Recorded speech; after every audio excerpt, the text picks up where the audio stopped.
En Suisse, on vient de voter pour changer une règle importante de notre système fiscal. Le 8 mars 2026, nous avons accepté à 54% une réforme pour l'imposition individuelle. L'idée est simple. Hier, les couples mariés étaient imposés ensemble.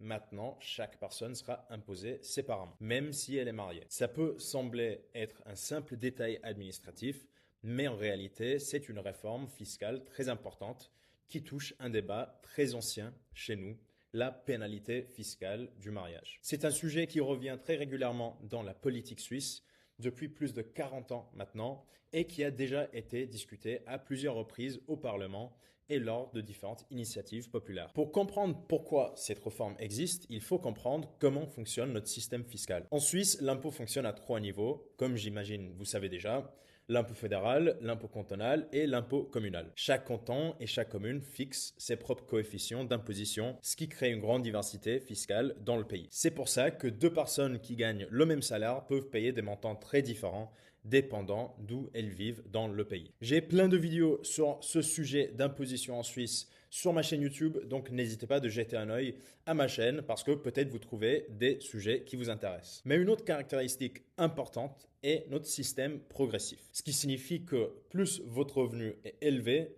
plus le taux d'imposition augmente pour chaque palier de revenus imposables. Et c'est exactement ce mécanisme qui crée ce qu'on appelle la pénalité du mariage. Aujourd'hui, lorsque deux personnes se marient en Suisse, leurs revenus sont additionnés pour calculer l'impôt. Prenons un exemple. Deux personnes gagnent chacune 100 000 francs par an. Aujourd'hui, si elles sont mariées et imposées ensemble, on va considérer un revenu de 200 000 francs. Et elles peuvent payer environ 6 700 francs uniquement d'impôt fédéral. Avec l'imposition individuelle, l'impôt total de cette couple devient 2 700 francs. Dans cet exemple, le couple paierait donc plus de 2 fois de moins d'impôt fédéral. Et c'est simple à comprendre parce que si on additionne les revenus, le ménage est considéré comme gagnant 200 000 francs, ce qui les place dans une tranche d'imposition plus élevée dans notre système progressif.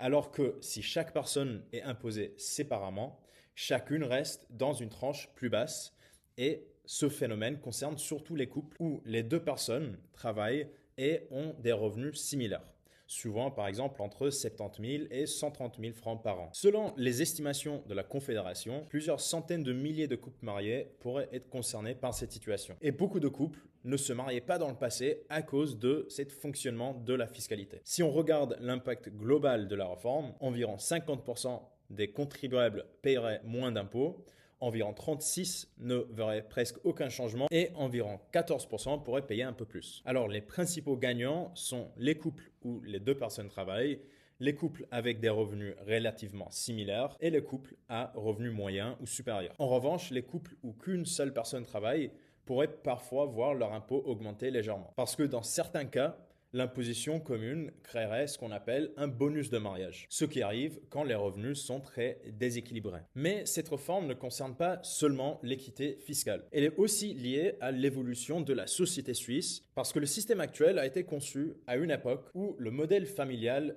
dominant était souvent qu'une personne travaille et l'autre reste à la maison. Mais aujourd'hui, comme vous l'avez dû percevoir, cette réalité a beaucoup changé. Dans une grande partie des ménages suisses, les deux personnes travaillent. Mais le système fiscal actuel peut parfois décourager le deuxième revenu parce que ce deuxième salaire est souvent imposé dans la tranche plus élevée du ménage. Et ça réduit l'intérêt financier de travailler. Ce phénomène est souvent évoqué dans le cas du travail à temps partiel parce qu'en Suisse, environ 60% des femmes actives travaillent à temps partiel, ce qui est l'un des taux les plus élevés d'Europe. Et pas mal d'économistes, dans le passé, ont considéré que le système fiscal suisse a joué un rôle dans cette situation. Et à mon avis, c'était aussi une raison pour ce changement de loi. Parce que selon les estimations du Conseil fédéral, l'introduction de l'imposition individuelle pourrait encourager davantage de participation au marché du travail et représenter jusqu'à 44 000 équivalents plein temps supplémentaires dans l'économie suisse. Mais bien sûr, comme d'habitude, la réforme n'a pas fait l'unanimité parce que plusieurs partis politiques, notamment l'UDC et le Centre, se sont opposés au projet.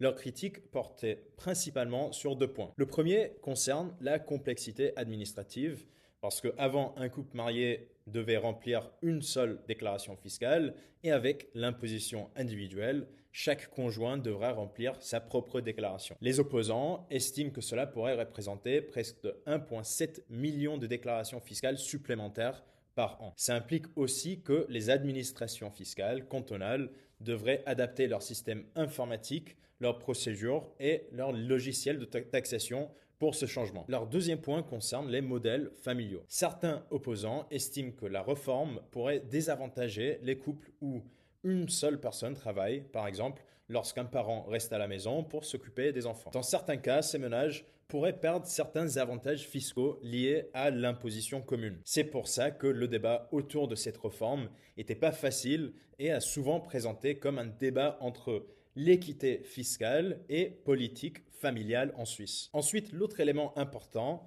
concerne les cantons et les communes. Parce que même si la réforme est décidée au niveau fédéral, notre système fiscal reste très décentralisé. Les cantons devront donc adapter leurs propres lois fiscales pour intégrer l'imposition individuelle. Ça signifie notamment d'adapter les barèmes fiscaux, modifier certaines déductions et adapter les systèmes de taxation. Et comme chaque canton a ses propres règles, on ne va pas attendre que ça soit implémenté demain. Cette transaction va prendre probablement plusieurs années. Mais cette votation illustre aussi très bien le fonctionnement de la démocratie directe en Suisse. Chez nous, on vote régulièrement sur des sujets fiscaux importants et il se peut que même vous avez voté sur ce sujet. Et pour donner un autre exemple, en novembre 2025, en Suisse, on a rejeté très largement une initiative visant à introduire un impôt fédéral de 50% sur les très grandes successions, avec près de 80% de non. Et on a aussi eu d'autres votations récentes concernant la fiscalité immobilière, notamment autour de la valeur locative et les résidences secondaires. Alors le système fiscal suisse évolue régulièrement à cause de notre démocratie, parce que ce sont nous les citoyens qui décident les règles. Alors si on résume très simplement, le vote du 8 mars 2026 marque une évolution importante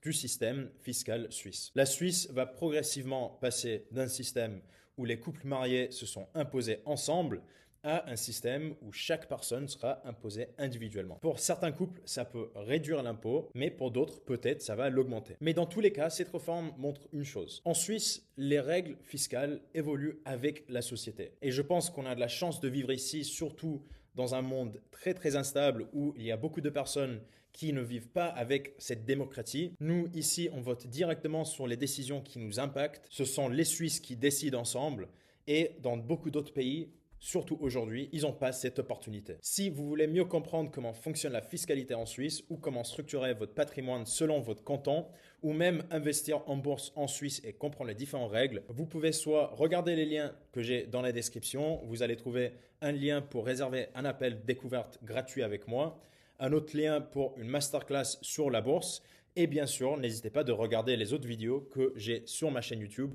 qui expliquent beaucoup d'autres sujets liés à la fiscalité, la Suisse et toutes ces choses qu'on aime bien. Sinon, j'espère que cette vidéo a bien expliqué ces changements qu'on a maintenant en Suisse et on se revoit pour une nouvelle vidéo financière.